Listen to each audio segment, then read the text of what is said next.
A day in my life as a standby sa probinsya. For today's video, magdadabo ang babae na ito. Kaya, let's go! Pagkatapos kong maligo ay natusan akong ng aking tita sa aming bukid. Sa bukid pala ng iba para kumuha ng sili. At dahil tayo ay isang mabait at masipag na nilalang, kaya naman susundin natin. Kung makikita nyo ang mga pananim na yan, ay hindi po sa amin yan. Bukan nga lang po ako. As you can see, ay makikita nyo, malamang makikita nyo nga. Kaya tatlo ko kami nandyan. Yung isa ay may-ari ng pananim na yan at yung isa ay ang pinsan ko. Kaya kahit na mahulog na tayo for the go para lang sa mini-mini vlog.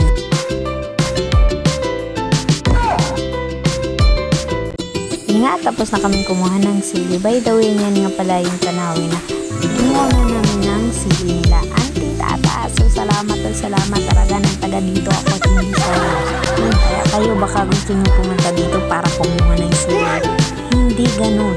So kailangan natin pumunta sa bahay nila mga tata para humingi ng cellophane. Malamang sa natin ilagay yung sili bility.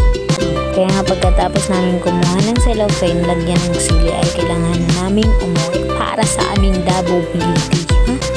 At para makumpleto ang aming double-bility, ay kailangan namin kumuha ng anak ng buko, in short, lubi. At para sa aming mga blaan, yan ang tinatawag na kalso. At dahil nga tayo ay feeling lover, so kailangan muna natin ibigay sa kanya yung isang dadalhin para naman may pang-video-video ang babae na ito. So kailangan natin i-fast forward para hindi nyo makita lahat-lahat.